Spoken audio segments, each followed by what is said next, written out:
People who are calling for a ceasefire now do not understand Hamas. That is not possible.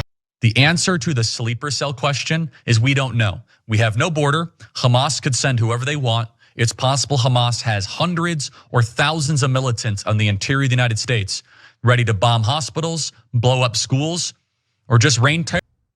You must remember what Amalek has done to you, says our Holy Bible. And we do remember, and we are fighting our brave troops and combatants who are now in Gaza or around Gaza and in all other regions in Israel are joining this chain of Jewish heroes, a chain that has started 3,000 years ago from Joshua ben Nun until the heroes of 1948, the Six-Day War, the 73 October War, and all other wars in this country. Our hero troops, they have one supreme main goal: to completely defeat the murderous enemy and to guarantee our existence in this country. We've always said, never again. Never again is now. So I'm about to go off on all the fundamentalists, Christian, Muslim, and Jewish in a second. So my understanding is that Amalek is a reference to how in the Bible, your opponents have to be wiped out completely. Men, women, and children. And so that is very relevant here because Netanyahu is basically saying in religious terms that he thinks only the religious fundamentalist followers that he has and that America has will understand. We're gonna kill them all. So that's the kind of monster Netanyahu is. The answer to the sleeper cell question is we don't know. We have no border. Hamas could send whoever they want. It's possible Hamas has hundreds or thousands of militants on the interior of the United States ready to bomb hospitals, blow up schools, or just rain terror. Terrorists are likely pouring into America across our southern border, which Joe knows all about but refuses to do anything about. They're likely already here. And you see what's going on with what Hamas is doing in Israel. Just stand by for that to happen in the United States of America. Right after these terror attacks in Israel, I got several texts from Border Patrol agents essentially saying, I hope we're not next here in the US, because they have extreme concerns about what has been coming across our southern. So this is exactly how 30 to 40% of the country has lost touch with reality. Because they listen to the guys we just showed you, right? And then Charlie Kirk, Steve Bannon, all these guys, you see how shamelessly they just lie to you? They just, oh yeah, Hamas is here. Thousands of fighters ready to attack American hospitals.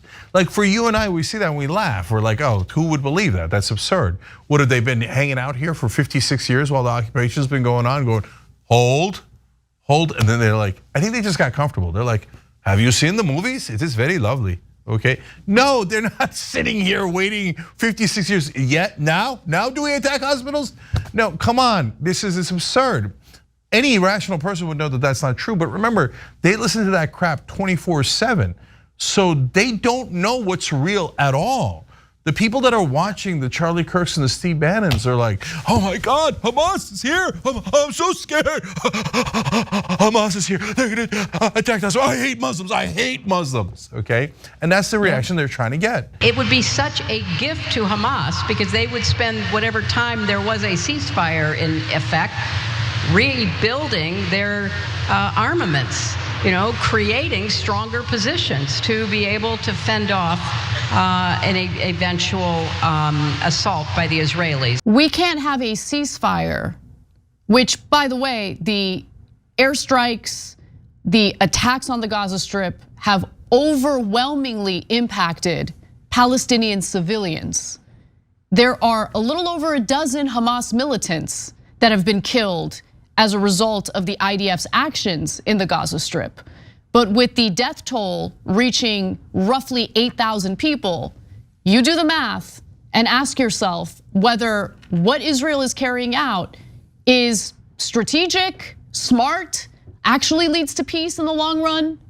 But Cenk, Hamas, if we do a ceasefire, Hamas will build their armaments against Israel, which is obviously well-trained. They have a well-trained military, okay? They have weapons given to them by the United States government.